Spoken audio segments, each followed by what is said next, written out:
ॐ भूर्भुवस्वः तत्सवितुर्वरेण्यं भर्गो देवस्य धीमहि धियो यो नः प्रचोदयात्। उस प्राण स्वरूप दुखनाशक सुख स्वरूप श्रेष्ठ तेजस्वी पापनाशक देव स्वरूप परमात्मा को हम अपनी अंतरात्मा में धारण करें।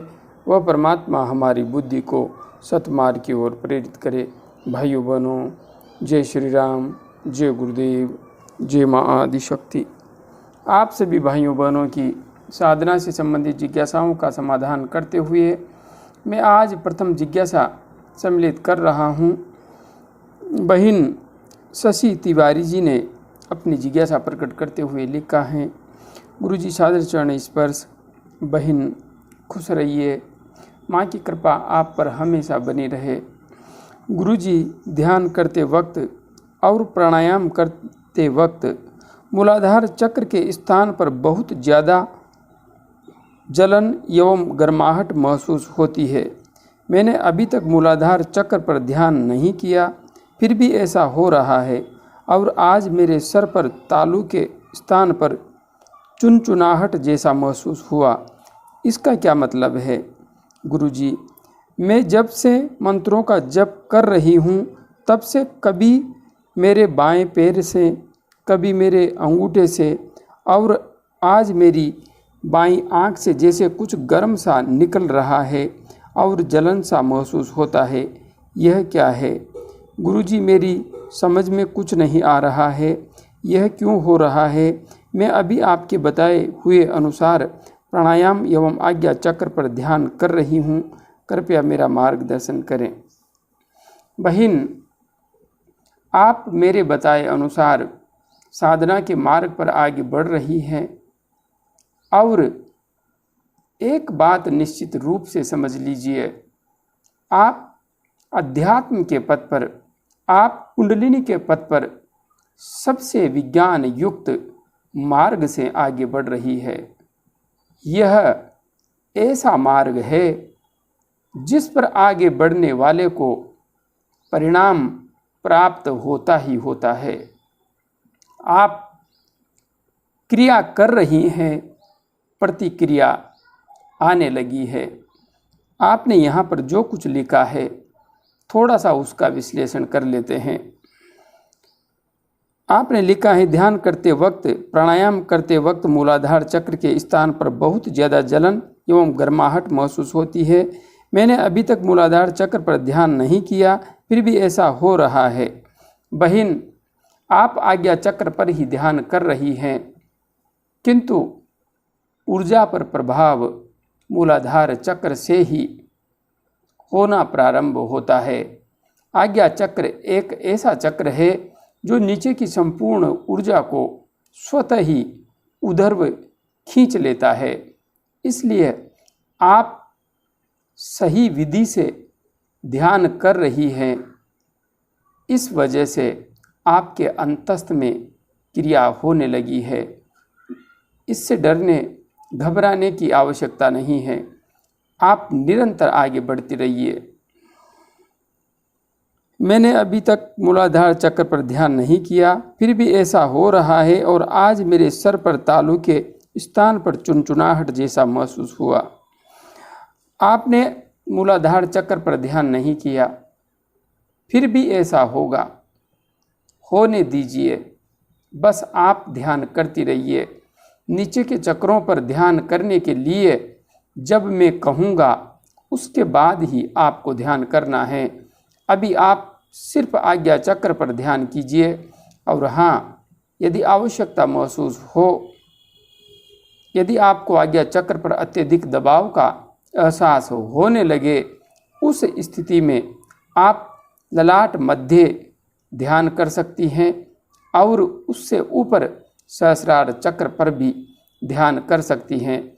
किंतु अभी आपको नीचे के चक्रों पर विशेष ध्यान देने की कोई आवश्यकता नहीं है। आपने लिखा है, आज मेरे सर पर तालू के स्थान पर चुनचुनाहट जैसा महसूस हुआ। कोई बात नहीं, ध्यान कर रही हैं आप तो संपूर्ण शरीर में क्रियाएं होंगी। इनसे डरने एवं घबराने की आवश्यकता नहीं है। इसका क्या मतलब है? आपका ध्यान आज्ञा चक्र पर टिकने लगा है, प्राण ऊर्जा क्रिया कर रही है, उसी के परिणाम स्वरूप यह सब हो रहा है। बस आप आगे बढ़ती रहिए।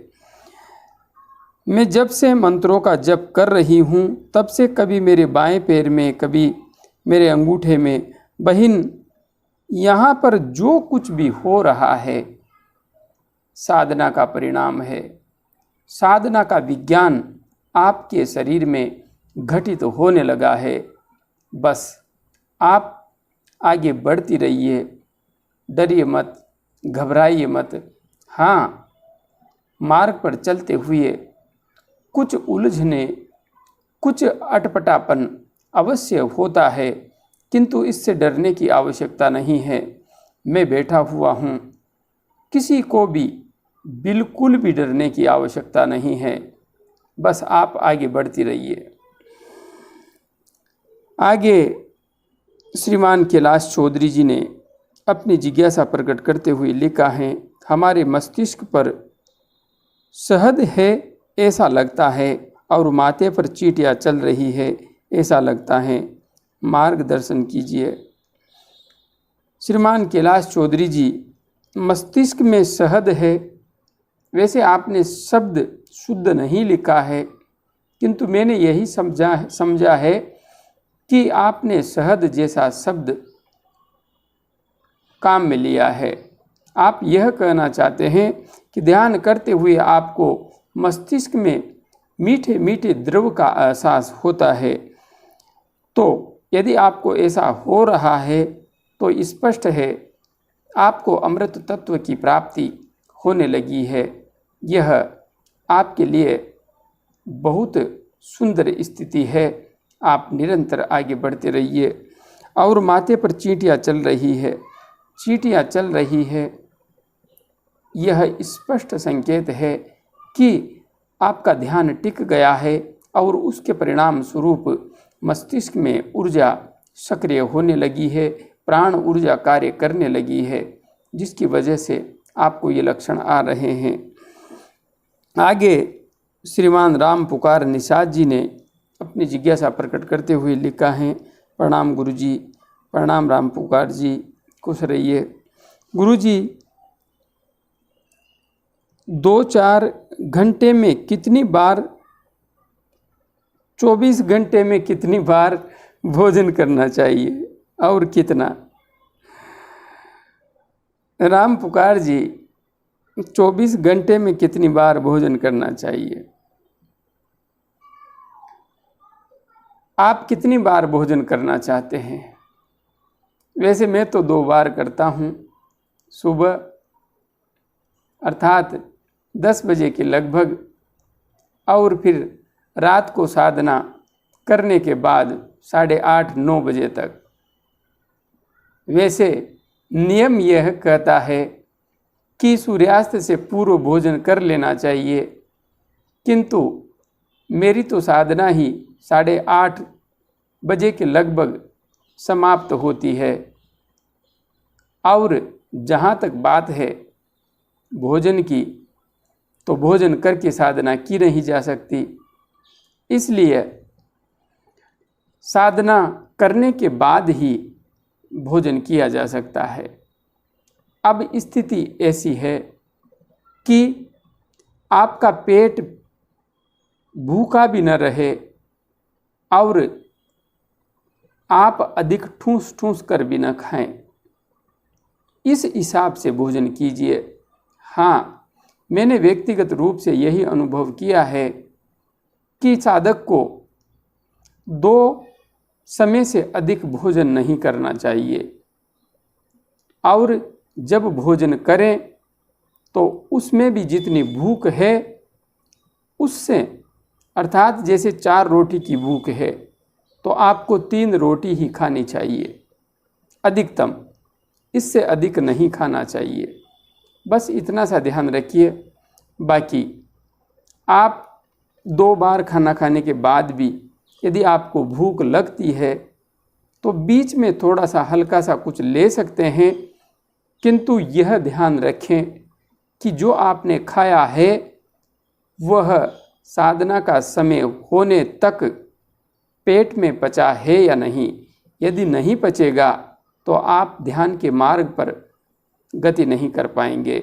सुबह के समय तो पेट खाली हो ही जाता है, किंतु शाम के समय जब हम ध्यान में बैठें उस समय हमारा पेट खाली हो जाना चाहिए। और हाँ, विशेष रूप से शाम के समय साधना हम करेंगे तो उससे पूर्व भोजन किए हुए कम से कम 6 घंटे अवश्य हो चुके हों। यदि 6 घंटे नहीं हुए हैं तो निश्चित मान लीजिए आपका ध्यान गहराई से नहीं लगेगा, क्योंकि फिर वह अन्न आपके लिए बाधा बनेगा। इसलिए आप अपने हिसाब से स्वयं निर्धारित कीजिए। आगे श्रीमान हेमंत खरबारी जी ने अपनी जिज्ञासा प्रकट करते हुए लिखा है, गुरुजी प्रणाम। हेमंत जी प्रणाम, खुश रहिए। गुरुजी, मैं 20 दिन से योगा और प्राणायाम कर रहा हूँ। प्राणायाम में नाड़ी शोधन और भ्रामरी प्राणायाम करता हूँ और 5 बार ओमकार का जाप करता हूँ। मुझे ये समस्या आ रही है कि गला सूख जाता है और दर्द भी होता है, जैसे गले में कुछ फंस गया हो ऐसा लगता है। तो कभी नॉर्मल रहता है और सीने में भारीपन, फड़कन जैसा, और कभी कभी दर्द होता है। कभी बाईं साइड तो कभी दाईं साइड। कान में कभी झिंगुर की आवाज़ आती है तो कभी थाली एवं छोटी एवं घंटी की आवाज़ आती है। नींद भी नहीं आती है। सोता हूँ तो थोड़ी सी भी कुछ आवाज़ आ जाती है तो उठ जाता हूँ। कभी तो एक कान से आवाज़ आती है जैसे किसी ने थप्पड़ मारा हो। इस तरह सनसन आवाज़ सोते समय आती है और सोते समय शरीर झटके मारता है। धड़ और सिर के ऊपर वाला हिस्सा भारी होता है और चींटियाँ चलने जैसा होता है। कमर के नीचे वाले हिस्से में भारीपन एवं जकड़न होती है। आँखों से धुंधला दिखाई देता है और थकान फील होती है। गुरुजी, ये बीमारी है या प्राणायाम करने से समस्या आ रही है? श्रीमान हेमंत जी, आपको यहाँ पर जो कुछ भी हो रहा है सब कुछ प्राणायाम करने का ही परिणाम है। यह बीमारी नहीं है। आप प्राणायाम कर रहे हैं, इसकी वजह से आपकी प्राण ऊर्जा सक्रिय हो गई है और आपको जो धुंधला दिखाई देता है वह इसलिए कि जब आप भ्रामरी प्राणायाम कर लेते हैं तो उसके बाद में हमारे मस्तिष्क की जो नसें हैं उन पर काफ़ी हद तक प्रभाव पड़ता है। आंखें बंद होती है तो उस स्थिति में जब आप आंखें खोलते हैं भ्रामरी प्राणायाम करने के बाद तो आपको धुंधला दिखाई देता है, किंतु यह धुंधलापन आपको दिन भर नहीं रहता होगा। हाँ, आपने हमारे इसी चैनल पर उपलब्ध सुषुम्ना नाड़ी में प्राण का प्रवाह कैसे करें वीडियो को नहीं देखा है तो अवश्य देख लीजिए। आपके लिए अत्यंत सहायक होगा, क्योंकि भ्रामरी प्राणायाम करने के बाद में किस प्रकार से आंखें खोलनी चाहिए यह नियम भी समझना अत्यंत आवश्यक है। इसके अभाव में आँखों पर साइड इफ़ेक्ट होता है। इसलिए सुषुम्ना नाड़ी में प्राण का प्रवाह कैसे करें, आज्ञा चक्र का जागरण कैसे करें, ध्यान कैसे करें, ये 3 वीडियो है। इन्हें आप अच्छी तरह से समझ लीजिए। यदि आप सुषुम्ना नाड़ी में प्राण का प्रवाह कैसे करें, आज्ञा चक्र का जागरण कैसे करें, इन दोनों वीडियोज़ को भी देख लेते हैं तो आप सहजता से आगे बढ़ेंगे। और हाँ, आपको एक बात मैं विशेष रूप से कहूँगा, सिर्फ प्राणायाम ही मत कीजिए। प्राणायाम से काम चलने वाला नहीं है। आपने यहाँ पर लिखा है मैं योगा भी करता हूँ, प्राणायाम भी करता हूँ। यही तो सनातन संस्कृति की विडंबना है कि हम योग को और प्राणायाम को, ध्यान को अलग अलग समझते हैं। योग के अंदर सब कुछ समाहित है। योग के 8 अंग हैं। तो आप आसन कर रहे हैं, बहुत अच्छी बात है। प्राणायाम भी कीजिए, किंतु ध्यान को भूलिए मत, ध्यान को छोड़िए मत। यदि आप ध्यान को छोड़ेंगे तो बहुत बड़ी गलती करेंगे। इसलिए आज्ञा चक्र पर ध्यान करते हुए श्वेत शीतल प्रकाश का कम से कम 30 से 45 मिनट के बीच गायत्री महामंत्र का जप करते हुए ध्यान करने का प्रयास कीजिए। प्रारंभ में तो आप 20 मिनट ही कीजिए, किंतु लक्ष्य रखिए कि इसे आप 45 मिनट तक बढ़ाएं। इसलिए प्राणायाम अच्छी तरह से कीजिए। और हाँ, आप यहाँ पर कपालभाति प्राणायाम नहीं कर रहे हैं, अवश्य कीजिए, इसे छोड़िए मत, क्योंकि 3 प्राणायाम करना नितांत आवश्यक है ऊर्जा को संतुलित रखने के लिए। बस आप इतना सा कीजिए।